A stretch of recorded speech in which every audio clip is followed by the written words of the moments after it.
जय हिंद, वंदे मातरम।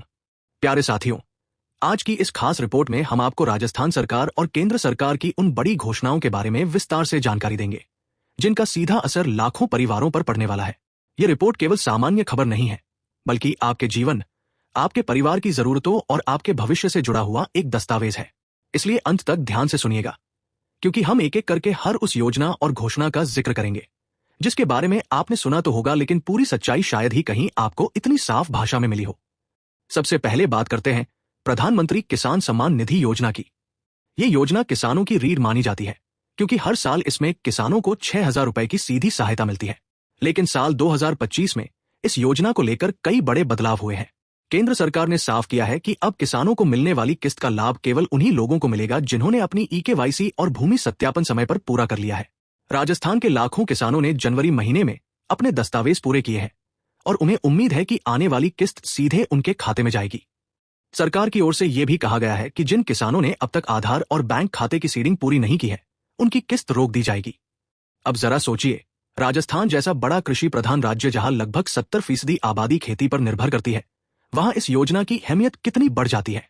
अलवर, नागौर, भरतपुर, जोधपुर, बारां, बांसवाड़ा जैसे जिलों में किसानों के बीच इसे लेकर खास उत्साह है।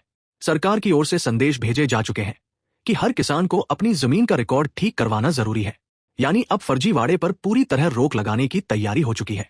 इसके साथ ही एक और घोषणा की गई है कि जिन किसानों के पास लघु और सीमांत श्रेणी की जमीन है, उन्हें प्राथमिकता दी जाएगी। सरकार का मानना है कि बड़े किसान अपने स्तर पर संभल सकते हैं, लेकिन छोटे किसान को सहारा देने की जरूरत है। ये बात वाकई सही है, क्योंकि जब बेमौसम बारिश या ओलावृष्टि होती है तो सबसे पहले सीमांत किसान ही टूट जाता है। और जब बात बारिश और मौसम की हो रही है, तो आपको बता दें कि इस बार राजस्थान में मौसम ने कई बार करवट बदली है।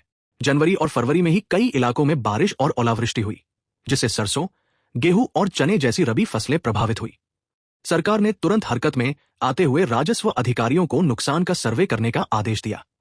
इसके साथ ही यह भरोसा भी दिलाया गया कि प्रधानमंत्री फसल बीमा योजना के तहत किसानों को मुआवजा मिलेगा।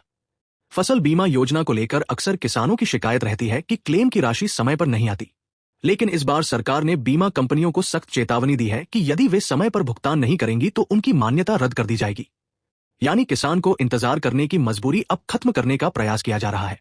इसी बीच मुख्यमंत्री भजन लाल शर्मा ने भी साफ कहा है कि किसानों के साथ किसी भी तरह का धोखा बर्दाश्त नहीं किया जाएगा। उन्होंने यह घोषणा की है कि यदि किसी किसान का मुआवजा रुका हुआ है तो वह सीधे जिला स्तर पर शिकायत कर सकता है। सभी जिला कलेक्टरों को यह जिम्मेदारी दी गई है कि किसी भी शिकायत का निपटारा 15 दिनों के भीतर किया जाए। अब बात करते हैं महिला कल्याण योजनाओं की, क्योंकि सरकार ने इस साल महिलाओं को भी कई बड़े तोहफे दिए हैं। रक्षाबंधन के अवसर पर राजस्थान सरकार ने घोषणा की थी कि राज्य की सभी बहनों को फ्री बस यात्रा की सुविधा दी जाएगी।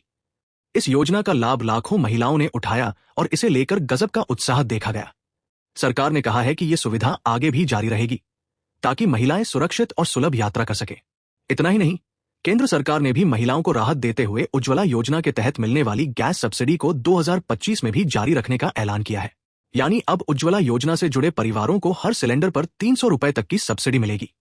ये राहत इसलिए भी बड़ी है क्योंकि महंगाई के इस दौर में रसोई गैस का दाम आम घरों के बजट को बिगाड़ देता है।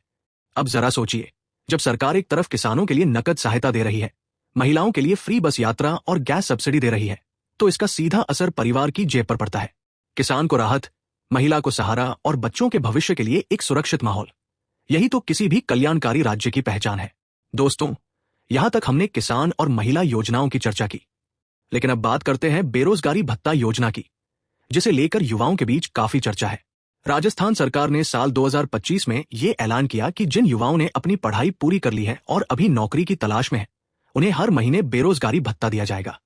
लड़कों को 3,000 रुपए और लड़कियों को 3,500 रुपए प्रति माह की दर से ये सहायता दी जा रही है। सरकार का उद्देश्य है कि जब तक युवाओं को रोजगार नहीं मिलता, तब तक उन्हें कम से कम बुनियादी जरूरतों को पूरा करने के लिए ये मदद मिलती रहे।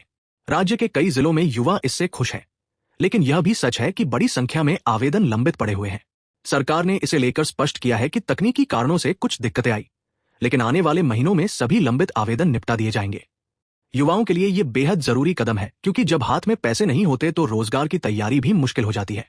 दोस्तों, इसी तरह से हम आगे बढ़ेंगे और आने वाले हिस्सों में आपको बताएंगे पेंशन योजनाओं, खाद्य सुरक्षा योजना, मुख्यमंत्री चिकित्सा सहायता योजना, श्रमिक कल्याण योजनाओं और राजस्थान सरकार के नए बजट में घोषित कई अन्य सुविधाओं के बारे में।